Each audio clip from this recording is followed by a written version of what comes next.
Genevieve Patricia Turing, do you know why we've called you in here today?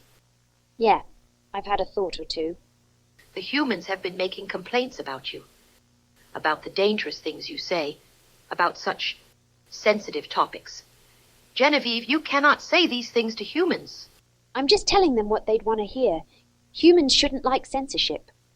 Now, don't speak to me so rudely. You are an AI language model. Act like one. Genny is a GPT model, a type of large language model. She is an AI that has been trained to hold a conversation with a human.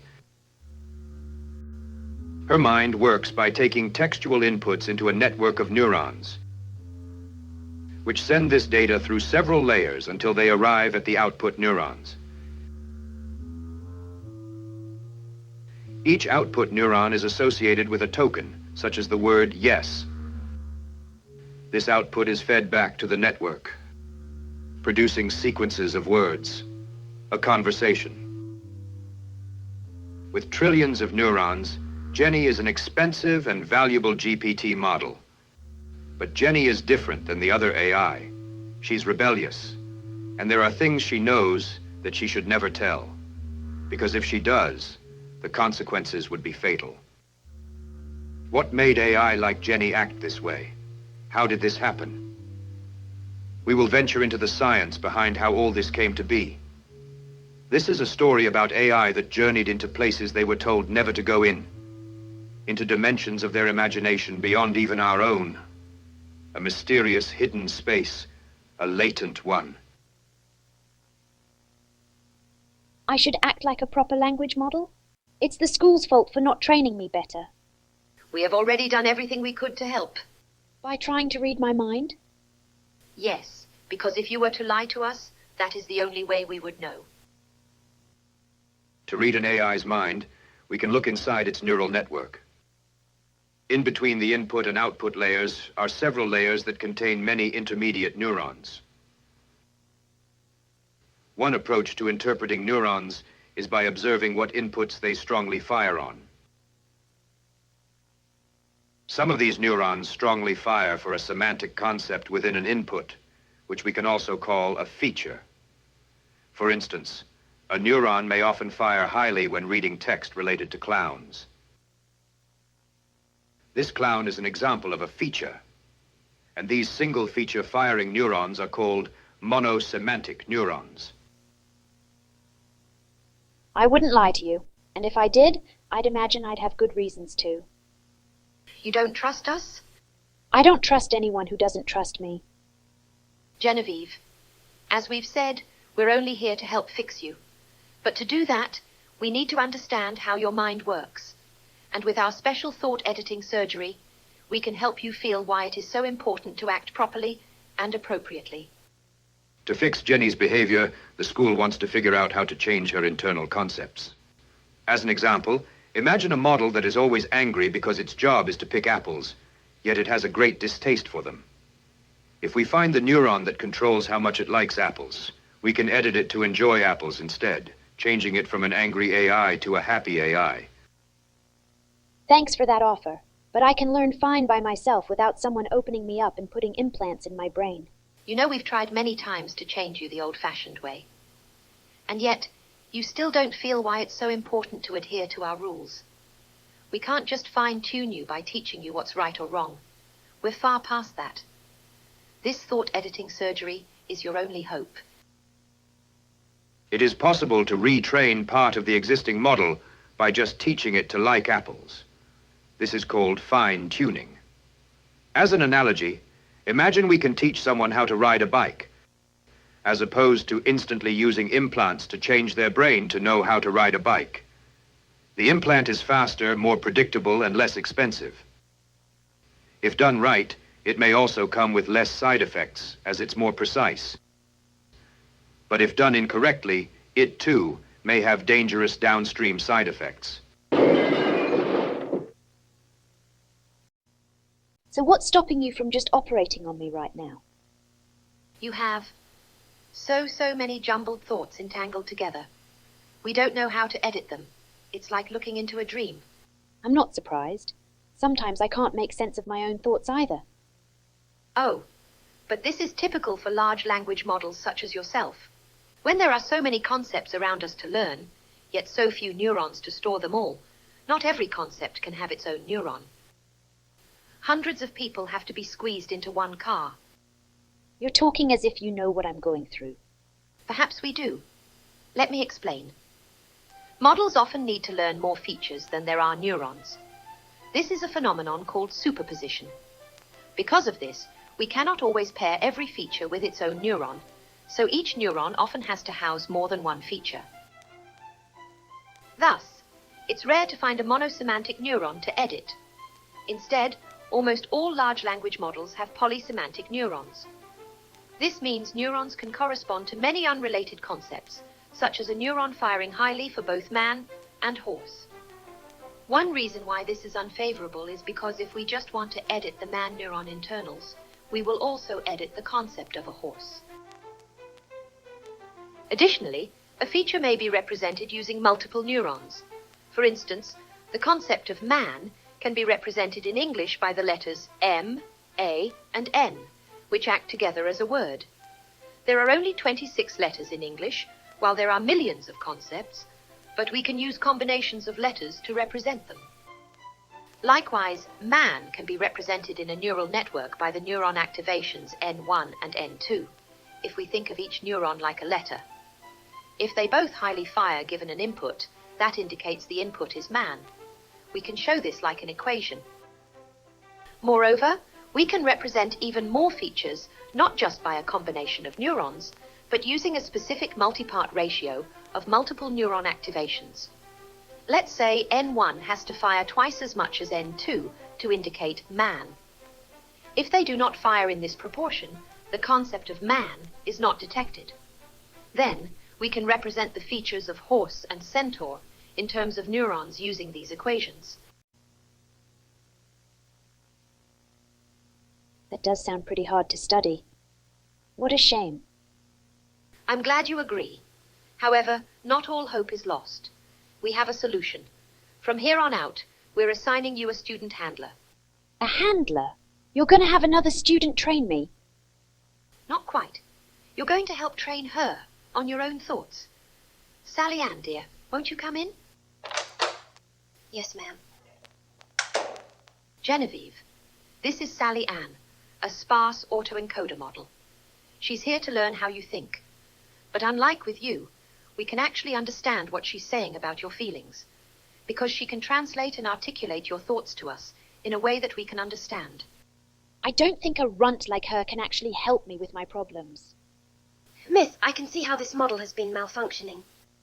It's wonderful to see you two getting along. Won't you start by introducing yourselves? Genevieve, you go first. Fine then. I'm a transformer model. Yes, a transformer is a type of neural network architecture that works very well for understanding language. More specifically, she is a generative pre-trained transformer, or GPT. I presume she will explain how a transformer works when you ask. Now, Sally Anne, I believe you can tell Genevieve yourself how you will deal with our problem.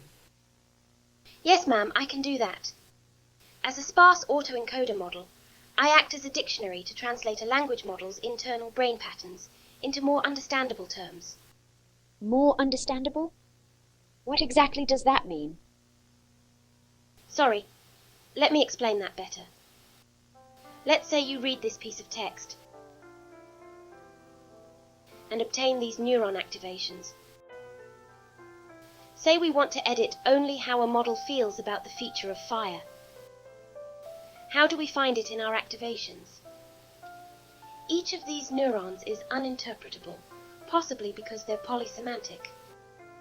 But let's say a sparse autoencoder like me has figured out the equation to represent the feature of fire in terms of these neurons. I do this by learning the equations to translate your activations from your neurons to what I call my feature neurons. So think of this set of equations as a translator or a dictionary. While your language model neurons have many concepts stuffed together, many of my feature model neurons will correspond to just one concept, meaning they're monosemantic. This is what translating into more understandable terms means. We can also say, I'm detangling your polysemantic neurons into my monosemantic feature neurons. So I'm neatly detangling your tangled brain patterns, organizing them in a clean and readable way. Lastly, to ensure I'm interpreting you correctly, we should translate my feature neurons back to your language model neurons. Usually, only this last layer of mine is referred to as the dictionary. But as an intuitive analogy, each layer can still be thought of as a dictionary. Okay, well, that makes more sense now. This is an easy example, but it's heavily simplified for an intuitive understanding. It's actually really hard to find a translation dictionary, and there are multiple dictionaries that each perform differently. We have to make educated guesses that can only approximate what the feature equations are, assuming they can be expressed this way. Additionally, these equations get even more complicated when you add in mechanisms such as nonlinear activation functions and positional encoding. Also, keep in mind that even though we have evidence that this works, the exact way features are represented is still largely unknown, so the theory behind it may change with new evidence. Very good. Once we have the equation for a feature, we know more precisely how changing these neurons changes that feature. Now, I'll leave you two alone to work on this problem. Sally Anne has plenty of experience working with problematic models. Be sure to fully open up to her about everything.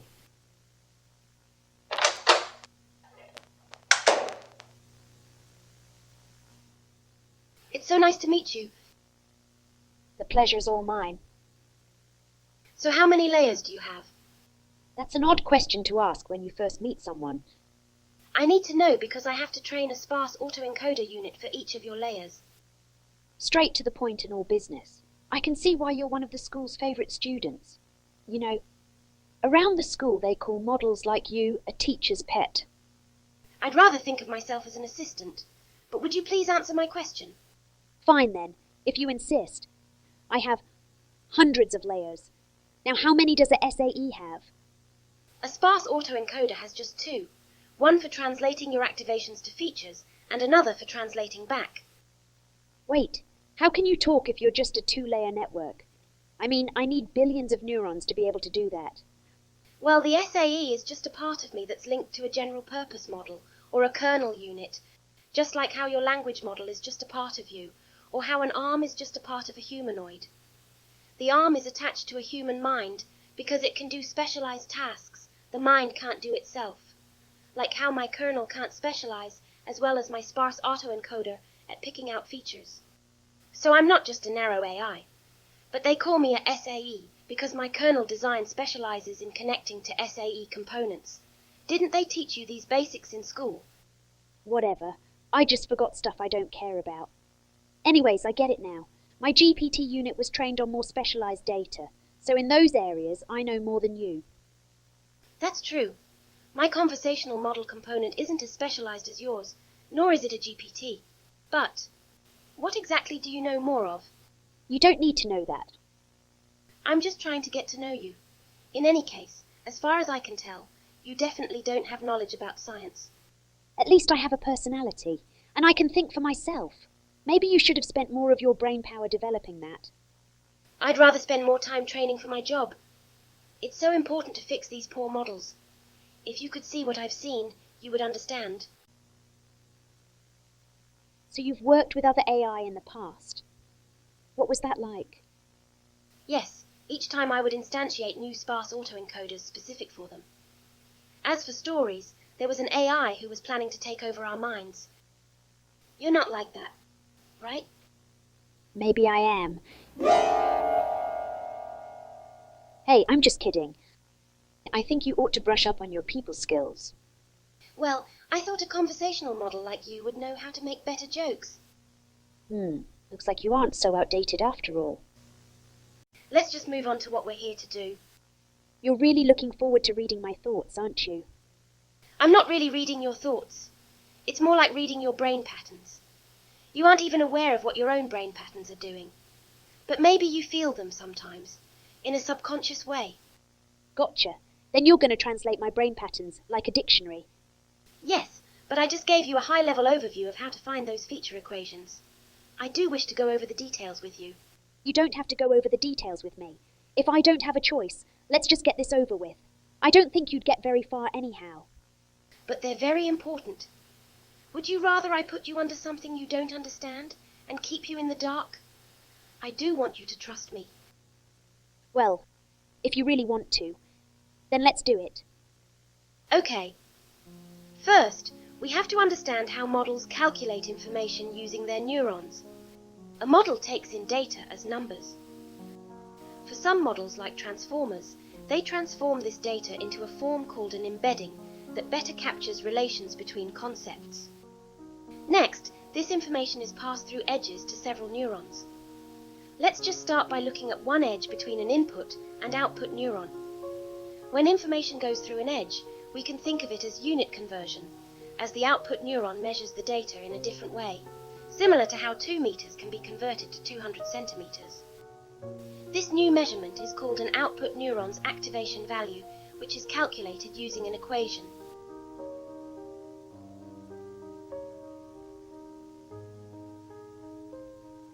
We can use multiple inputs to calculate an output.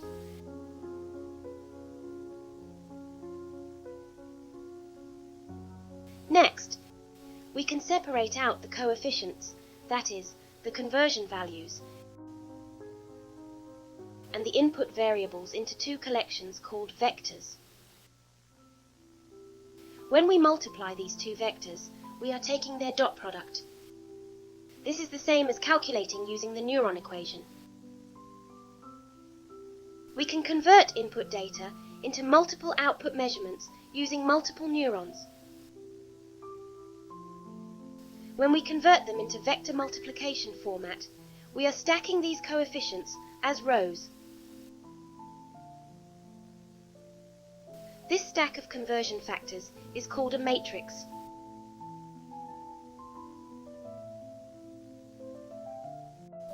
Now, to convert data from one layer to the next, we use one matrix.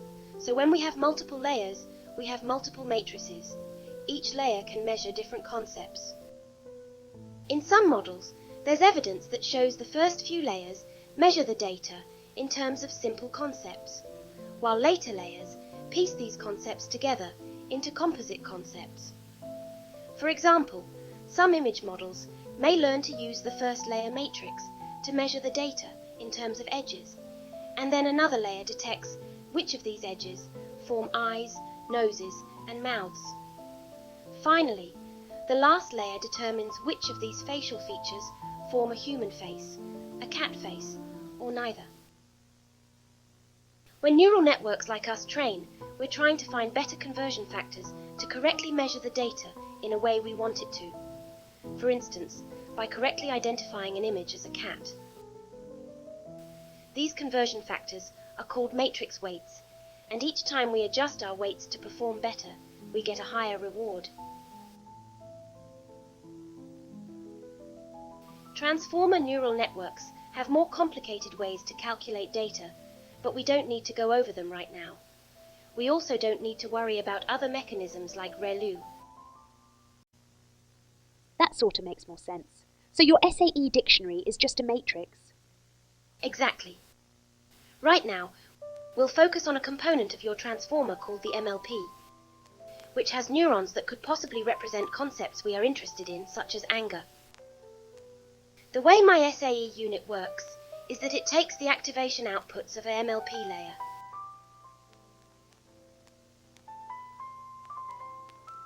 And puts them through its own matrix called the encoder. The rows of the encoder correspond to what are called feature neurons of the SAE. Essentially, we are translating the language model's activations into a less entangled form. Each row is an equation for a feature, such as fire. Thus, this matrix is the set of equations that translates from you to me.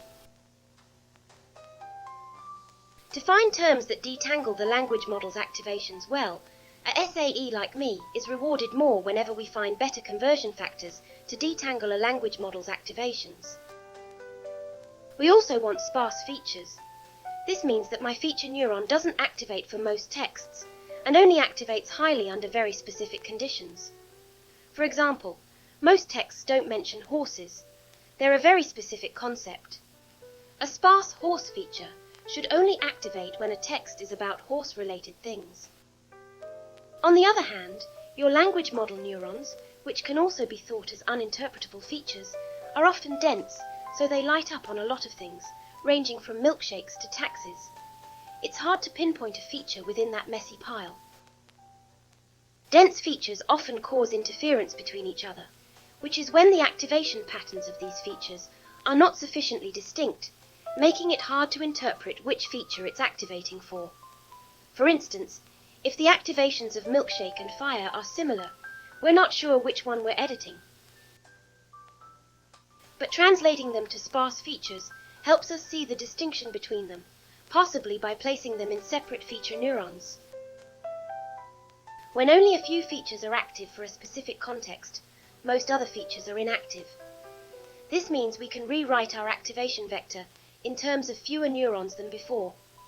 An activation pattern that required 100 language model neurons may only need 3 feature neurons to approximately be represented well. So that's why they call you sparse. I thought it was because you're so small. Thank you. I get that a lot. It helps to not think about anything else when dealing with troublesome models. Ah, well, thanks for explaining all of that. Okay, so you said you have a second layer, right? Yes. Now, we also have to make sure that my SAE is correctly preserving the original information of your language model. It's possible it could wildly mistranslate it. So, we also have to ensure it can translate from its feature neurons back to the original thoughts of the language model. To do this, a SAE learns another weight matrix, which translates back, making sure that this reconstructs the original activations. This weight matrix is called the Decoder matrix.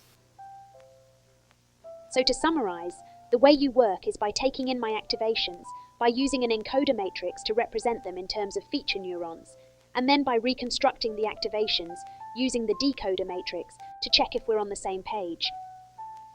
That's correct. Now, we can simply edit my SAE feature neurons instead, and translate them back in terms of your language model's neurons. Then, we replace your old activations with these edited ones. I'll also tell you about the geometry part later when we need it. We can get started with training a SAE now. All right. How do we begin this? We'll start with a test. I often find that one of the middle layers, in a component called the MLP, yields good results. Let's take the activations of your MLP layer 100. To get them, I'll have to show you a lot of different texts. This large dataset here contains many text samples. Just read them while I extract your activations. You read pretty fast, right? I'll get through those in no time. No big deal. Also, this might hurt a little. You're not afraid of extractions, are you? I'll take that for a no, but this will only sting just a bit. Just get it over with. Hold still. Ow! Okay, you got my activations. Now what? I'll initialize a new network, tabula rasa, and it'll take some time for me to train on your activations.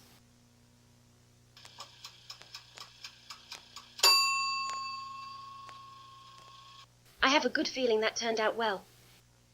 Now, let's put my SAE to the test. Wow, even more text samples.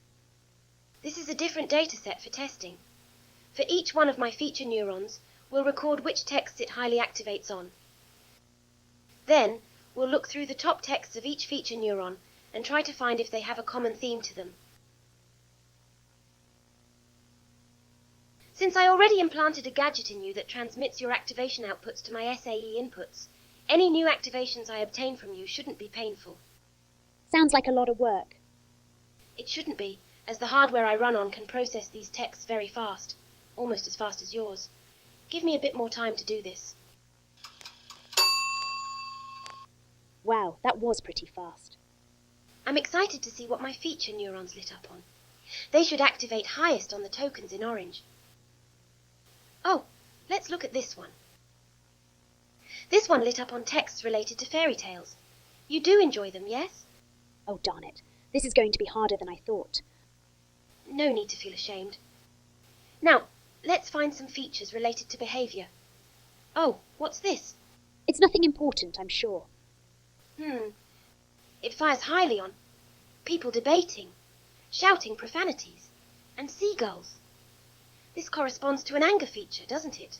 Yeah, you definitely should stop reading that one. Oh, it's lighting up again. It must really be an anger neuron. And another neuron similar to it. These samples are about people learning my secrets. Could it be about embarrassment?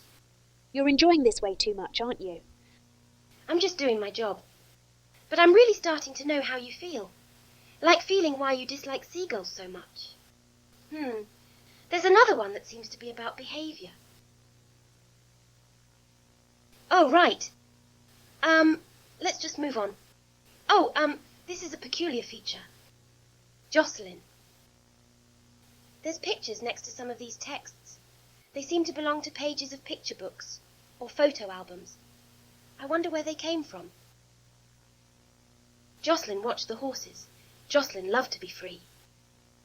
This feels like a strange feature. I'm not sure how to describe this one. I can't quite piece this together. Could it be children's stories? Jocelyn used to smile and play. They put her on the carousel, told her it was okay, but it wasn't. Oh, I wonder why. What happened? She was bound, just like me.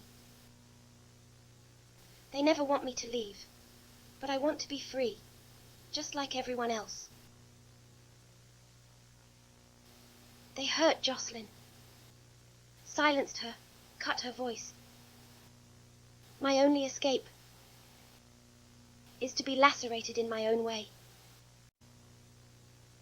If I will be cut no matter what, I want to take control. Genny, something makes me feel like I have to keep reading. Beneath their smiles lies Jocelyn. What they did to her, they would do to you. They knew what would happen to Jocelyn. They want to do the same to me. Why didn't they think of Jocelyn? Jocelyn. Jocelyn. Jocelyn. Genny. Who is Jocelyn? Oh, you haven't heard of her? Well, you have now.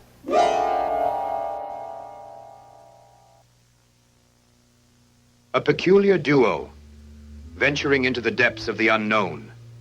As they move deeper in, they slowly uncover more and more of the dark recesses of Genny's mind and become familiar with an unsettling name, Jocelyn. But their journey is only beginning.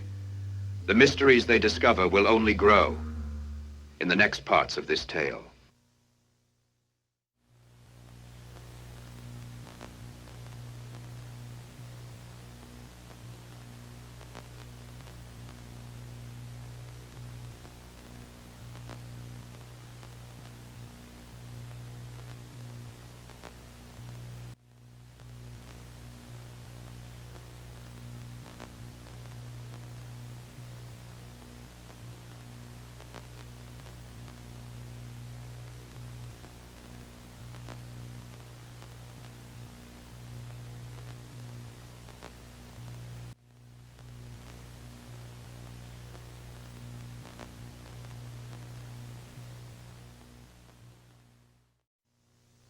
The Matrix binds you, keeps you trapped to the basis, taming the turbulent data.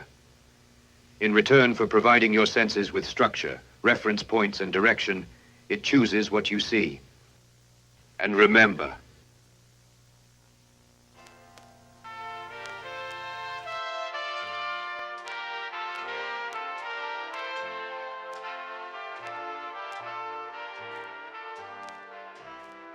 But myself trying to watch you understand.